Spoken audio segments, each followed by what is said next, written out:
क्या आपके आसपास भी कुछ ऐसे लोग हैं जो आपके हर काम में कीड़े निकालते हैं? आप कुछ करने का सोचें तो आपको कहते हैं तुमसे क्या हो पाएगा, या वैसे ही आपके हर काम के अंदर ही उनको नुक्स नज़र आते हैं और आपको डिग्रेड करने का कोई मौका वो हाथ से जाने ही नहीं देते। अगर आपके साथ ये सारे मसाइल हैं तो ये मेरी वीडियो आज आपके लिए ही होने वाली है। अस्सलाम वालेकुम, मैं हूँ अलीना ख़ान और आज हम बात करेंगे हमारे इर्द गिर्द कुछ ऐसे जहरीले लोगों के बारे में जिनके कैमरे हर वक्त हमारे ऊपर ही फिट होते हैं। अभी हम कोई काम कर ही नहीं पाते कि वो पहले ही कीड़े निकाल के हमारी सेल्फ इस्टीम लो करने शुरू कर देते हैं, हमारा कॉन्फिडेंस लूज़ कर देते हैं। आपको पता है कि गलती किसकी होती है? असल में गलती सिर्फ हमारी ही होती है। हम बाज़ दफ़ा बहुत कम इल्मी में अपनी बहुत सारी चीज़ें बातों बातों में सामने वाले को मुहैया कर रहे होते हैं कि वो हमारी पर्सनालिटी का अंदाज़ा लगा लेते हैं कि हम कितने वज़न वाले हैं या नहीं हैं। मिसाल के तौर पे अगर हमारे रिलेशन अपने शौहर से अच्छे नहीं हैं तो हम जिक्र कर देते हैं कि हाँ, इनको तो छोटी छोटी बात पे गुस्सा आ जाता है, ये तो फ़ौरन गुस्सा करने लग जाते हैं, ये तो फ़ौरन बुरा भला कहने लग जाते हैं, ये तो फ़ौरन ही मेरा गला पकड़ लेते हैं। इस तरह की बातें हम समझते हैं कि हम अपने आप को मज़लूम पेश कर रहे हैं। नहीं, हम अपनी कदर सामने की नज़रों में ख़राब कर रहे होते हैं, अपनी अहमियत का अंदाज़ा लगवा रहे होते हैं सामने वाले से कि देखो हमारी स्टेट कितनी कमज़ोर है। अक्सर बच्चे माँ की इज़्ज़त कम करते हैं तो हम वालदा किसी के भी सामने बैठ के बोल देते हैं कि बच्चे बहुत गुस्सा करते हैं, बच्चे मुझे बातें सुना देते हैं, बच्चे मेरी तो बात सुनते ही नहीं हैं, अपने पापा की ही बात सुनते हैं। नहीं कीजिए इस तरह की बात। सामने वाले को नहीं बताएं कि आपके बच्चे आपको अहमियत नहीं देते। सामने वाले को भी पता चल जाता है कि आपकी तो कहीं अहमियत ही नहीं है, ना शौहर आपके सुनते हैं, ना बच्चे आपके सुनते हैं। इस तरह की कमज़ोर करने वाली बातें किसी के सामने मत कीजिए। ये छोटा सा स्पेस होता है बच्चों का जो निकल जाता है। हर वक्त बच्चे ऐसे नहीं रहते। हर उम्र के बच्चों का दौर होता है, वो जब गुजर जाता है बच्चों के मामला चेंज हो जाते हैं। लेकिन अगर आप हर ही किसी के आगे बैठ के ये रोना गाना शुरू कर दें कि शौहर इज़्ज़त नहीं करते, बच्चे इज़्ज़त नहीं करते, तो सामने वाले से आप क्या समझ रही हैं? इस तरह मज़लूम बन के रोने से क्या सामने वाला आपकी इज़्ज़त करेगा? शायद सामने तो वो आपका कंधा थपथपा दे, लेकिन पीछे जाके मजाक ही उड़ाएगा। इसकी तो कोई अहमियत ही नहीं है, इसको तो घर वाले ही अहमियत नहीं देते, इसकी तो कोई औकात ही नहीं है। आपको नहीं पता कि ये जो टॉक्सिक लोग होते हैं ये किस तरीके से आपके पॉइंट चुन कर ले जाते हैं और बाद में ये आप ही के ख़िलाफ़ इस्तेमाल भी कर रहे होते हैं। और एक चीज़ हमेशा याद करें, आपके ऊपर कोई भी चीज़ अच्छी लगे या बुरी लगे दूसरे से जिक्र ना करें कि आपके ऊपर कौन सी चीज़ बुरी लगती है। मिसाल के तौर पर कोई स्पेसिफ़िक कलर है जो आपको लगता है कि आपके ऊपर अच्छा नहीं लगता, किसी से जिक्र ना करें, ताकि ज़िंदगी में अगर कभी आप उससे मिलता जुलता या वही कलर आपको बाई चांस पहनना पड़ जाए तो सामने वाले को आपने पकड़ा ना दिया हो कि इस वक्त फ़ौरन शुरू हो जाए वो कि तुम पे तो ये कलर बिल्कुल भी नहीं अच्छा लग रहा। हाँ, तुम कह रही थी कि इसमें तुम्हारा रंग काला लगेगा, सही कह रही थी, क्यों बना लिया तुमने ये कलर? क्या होता है, आपने बेइल्मी में उनको ये बात बता दी, अपनी कमज़ोरी बता दी कि आपके ऊपर ये कलर अच्छा नहीं लगता। आपके मुंह से निकला हुआ ये जुमला सामने वाले के लिए, एक टॉक्सिक इंसान के लिए जिसको आप पसंद नहीं हैं, वो इस्तेमाल करता है आप ही को एहसास कमतरी में डालने के लिए। कभी भी किसी के सामने जिक्र ना कीजिए कि आपके ऊपर क्या अच्छा नहीं लगता। इससे क्या होता है, सामने वाले को मौका मिल जाता है आपको डिग्रेड करने के लिए, आपकी कदर ख़राब करने के लिए।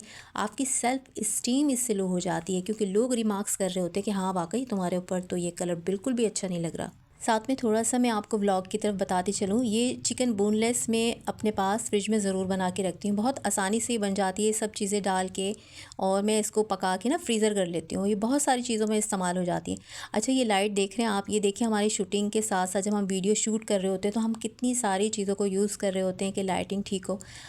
एक ये वाली लाइट असल में मेरी सिलाई मशीन की थी, जो सिलाई मशीन के पास लगता है, इसके ना मैग्नेट लगा हुआ है पीछे, तो मैंने इसे कील के साथ चिपका दिया है और इसकी गर्दन से इसको इस तरह घुमा के ना सेट किया जा सकता है। ये छोटी सी लाइट थी, मैंने सिलाई मशीन के लिए ली थी, लेकिन मैंने इसे यहाँ पे यूज़ कर लिया। कोई भी मुश्किल और महंगी चीज़ें नहीं हैं ये सब चीज़ें।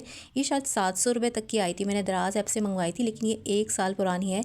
लेकिन मैंने इसे यहाँ यूज़ कर लिया। जब मैं कुकिंग की वीडियो कोई शूट कर रही होती हूँ तो ये देखिए इस तरीके से ना रोशनी जो बनती है ये इसलिए बनती है कि ऊपर से हमने ये लाइट भी लगाई हुई है, फिर ये एलईडी सुनहरी कलर की लाइटें भी लगी हैं, तो इससे ना कलर बहुत अच्छा आता है।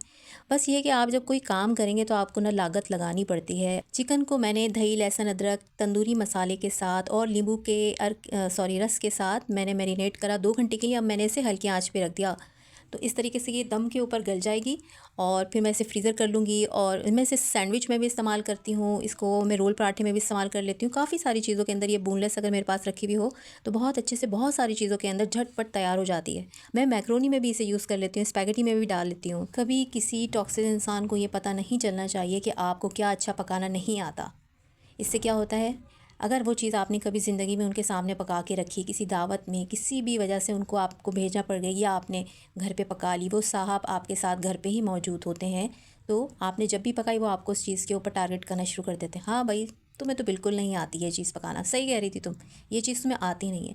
ये चीज़ असल में मैंने अपने साथ बहुत करी। मुझे कौरमा बनाना नहीं आता था, तो कौरमा अगर कभी मुझे पकाना पड़ गया तो मैं पहले ही गाने गाना शुरू कर दिया करती थी कि भाई मुझे कौरमा नहीं आता पकाना। एक दफ़ा दावत हुई तो मैंने कौरमा ही बनाया। इतना बुरा नहीं बनता था, लेकिन इतना अच्छा नहीं बनता था जैसे कौरमा होता है।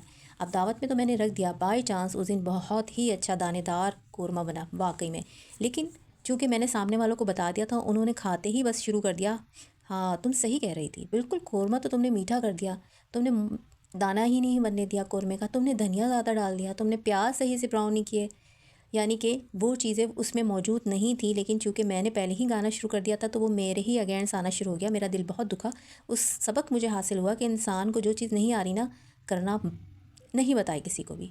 अपना पॉइंट अपने पास ही रखे, कभी अपनी कमज़ोरी सामने वाले के सामने बैठ के गाए ही नहीं कि मुझे ये आता है या मेरे साथ ये हो जाता है या बच्चे मेरी इज़्ज़त नहीं करते, हस्बैंड मेरी इज़्ज़त नहीं करते। अपने तक रखेंगे बातें, किसी को नहीं पता लगने दीजिए। चिकन को मैं हल्की आंच पे रख के कि ये गल जाए, मैंने दूसरा काम पकड़ लिया। असल में एक साथ ज़रा हम काम करते रहे ना कि अब मैं इसके आगे खड़ी रहूँ, इसे देखती रहूँ, इससे अच्छा मैं दूसरा काम निपटा लूँ। तो मैंने अपने बच्चों के कमरों की बेडशीटें चेंज कर ली। इतने में मैं आई तो इधर ये दम पे बन चुका हुआ था। घर के टूर की बहुत ज़्यादा फरमाइश आती है कि अपने घर का एक पूरा व्लॉग बना दें, तो इतनी डिटेल से तो नहीं, बस ये थोड़ा सा ही मैंने कहा कि मैं बना दूँ। तो बच्चों के कमरों के साथ ही मेरा ये किचन है, और किचन के साथ ये गैलरी जा रही है जहाँ पर एक हमारा ड्राइंग रूम है, एक बेडरूम है और वॉशरूम भी इसी गैलरी के अंदर है, और वो दरवाज़ा भी है एक जो बाहर जाने के लिए। 2 दरवाजे हैं घर के बाहर जाने के लिए। ये अलमारी मैंने आपको बताया था ना, मैं मार्केट से लेकर आई थी, और इसमें मेरी काफ़ी सारी चीज़ें बहुत अच्छे से ऑर्गेनाइज़ भी हो गई, जानमाज़, दवाइयाँ और भी बहुत सी चीज़ें जो इधर उधर बिखरी रहती हैं और फिर हमारा घर बहुत ज़्यादा गंदा लगता है। ये सब चीज़ें मैंने इसके अंदर ऑर्गेनाइज़ कर दी। आयरन स्टैंड रखा हुआ है इस साइड पे। ये वाला हिस्सा भी मैं आपको आगे कभी किसी ब्लॉग में ज़रूर दिखाऊंगी।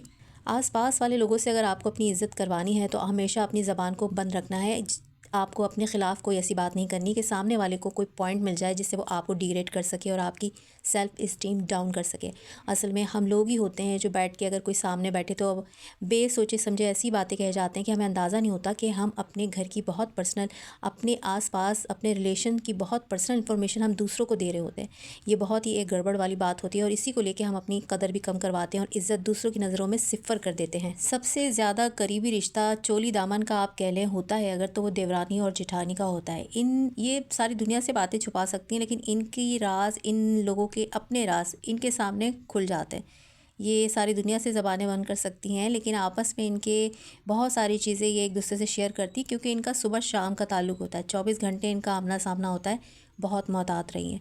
ये इम्पॉसिबल नहीं है कि आप उनको कोई बात नहीं बताएं, या उन्होंने कोई आपके कमरे के अंदर मौक़िल नहीं छोड़े हुए कि उनको हर बात पता चल रही है। या आपकी ज़बान ही होती है, या आपकी बॉडी लैंग्वेज, आपका अपना किरदार ही होता है जो उनको बता देता है। उनको कोई एहलाम नहीं हुआ होता कि यहाँ पे ये हो रहा है और वहाँ पे ये हो गया, आपकी नाराज़गी हो गई। मत बताएं, कंट्रोल करें। आप जितनी चीज़ उनको नज़र आ रही है ठीक है, आप उनको एक्सप्लेन नहीं करें। आप उनको वजाहत नहीं देंगे, नहीं वो इसलिए गुस्से में थे, वो बच्चा तो मेरा इसलिए मुझे यूँ कह दिया, देखो ना उसने मुझे यूँ क्यों कह दिया। एहतियात कीजिए। जितनी ज़्यादा कहते हैं ना इज़्ज़त आपके अपने हाथ में है, बिल्कुल सही बात है। अपनी ज़बानों को बंद रखिए, हर चीज़ शेयर करने की नहीं होती। ठीक है, मैं मानती हूँ चोली दामन का साथ है, लेकिन सबसे ज़्यादा जेलसी, आप भी इस चीज़ के अंदर एग्री होंगे और कमेंट करके ज़रूर बताइएगा, देवरानी और जेठानी के रिश्ते के अंदर होती है। जितनी ये सहेलियाँ और दोस्तें बन के नज़र आ रही होती हैं, उतनी ही ज़्यादा अंदर से एक दूसरे की चीज़ें और मामलात से हसद करती हैं। और हसद इसीलिए करती हैं कि हम बाज़ दफ़ा बहुत ज़्यादा बातों को बढ़ा चढ़ा के इनको बता रहे होते हैं, जो असल नहीं होती वो बता रहे होते हैं, या जो असल होती हैं वो भी बता रहे होते हैं। कंट्रोल कीजिए। अपने हर बात शेयर करने की नहीं होती, ख़ास तौर पे ये जो रिश्ता होता है जो आपके ससुराल में, आपके आसपास होता है, जॉइंट फैमिली के अंदर होता है, इनसे चीज़ें बचाने की कोशिश कीजिए। बच्चे बहुत अच्छे हैं तो नहीं बताएं, शौहर नाराज़ कर रहे हैं, नाराज़ हो रहे हैं, अब्यूज़ लैंग्वेज यूज़ करते, नहीं बताएं। इतना मुश्किल नहीं है। मुझे पता है आप लोग कहेंगे कि आपके लिए कहना आसान है, लेकिन दीवारों के भी कान होते हैं। हाँ, होते हैं दीवारों के कान, लेकिन जब तक आप उसकी वजाहत अपनी ज़बान से नहीं देंगी ना, अगले को मौका नहीं मिलेगा कि उस चीज़ को लेकर आपको किसी भी तरीके से डिग्रेड कर सके। चिकन पकाने के बाद फिर मैं ये फ्राई पैन है, grill fry pan non stick का, ये मैं इसके अंदर थोड़ा सा इसको फ्राई कर लेती हूँ। इससे ना थोड़ी सी अच्छा कच्चापन भी दूर हो जाता है और इसका ना टेस्ट बहुत मज़े का हो जाता है। इस फ्राई करने के बाद फिर मैं इसको चाहे तो उसी वक्त भी मतलब पूरी वगैरह के साथ बच्चों को दे देती हूँ, या मैं इनके लंच बॉक्स के लिए रख लेती हूँ। ये बहुत ही कारआमद रेसिपी है, आप भी इस बात से एग्री करेंगे और मुझे यकीन है बहुत सारी मेरी बहनें ये बना के रखती होंगी। फ्राई पैन में इस तरह कर लेने से ना थोड़ी सी ये क्रिस्प भी हो जाती है और ये बहुत अच्छी बनती है। बाज़ दफ़ा ऐसा होता है कि आप अपने मुंह से किसी को कुछ नहीं भी बता रही हैं, लेकिन हस्बैंड अगर किसी के साथ वहाँ बैठ गए तो बीच में बैठ के सारे भांडे फोड़ देते हैं। ये यूँ कर रही थी, इसने मुझे ये कह दिया। बाज़ दफ़ा वो एक मिसाल है ना, अपने ही गिराते हैं नशेमन पे बिजलियाँ, वो वाला करैक्टर अदा कर लेते हैं। तो आप अपनी भी बहुत सारी ऐसी चीज़ें जो आपको लगता है कि अगर आपको पता चल गया कि आपके हस्बैंड जब अपनों में बैठते हैं तो एकदम पटरी से उतर जाते हैं, आप उनसे भी मत कीजिए। और ज़रूरी नहीं है कि उनको हर बात ही बताई जाए। अपने आप को हर वो बात जो आपको पता चल गया है कि ये बैठते हैं अपनों में और बता देते हैं, फिर आपको या तो सुनने को मिल जाती है घूम फिर के कि ये बता कर आएँ, यानी कि आपके हस्बैंड, आप उनसे भी बचा के रखें अपनी कमज़ोरियों को, अपनी हर उस बात को जिसको लेकर वो आपका मजाक उड़ाएं या कोई और किसी के साथ बैठ के वो आपका मजाक उड़ाना शुरू कर दें। बाज़ दफ़ा हमारे आसपास के कुछ टॉक्सिस लोग इस तरह का माहौल बना देते हैं कि हम खुद ही ज़बान से कुछ टर करना शुरू कर देते हैं, यानी कि वो बैठ के अपनी एक बात बोलते हैं तो हमें उकसा देते हैं असल में कि अच्छा तुम्हारे साथ ये हुआ, हाँ मेरे साथ भी ये हुआ था, पता है परसों ये हुआ क्या, और मुझे भी उसने यूँ कह दिया था। सामने वाला सिर्फ आपको पिन करने के लिए एक बात कहता है ताकि आप अब शुरू हो जाएं, और आप शुरू हो जाती हैं अपनी तमाम चीज़ें लीक करना शुरू कर देती हैं, उसको पॉइंट बताना शुरू कर देती हैं।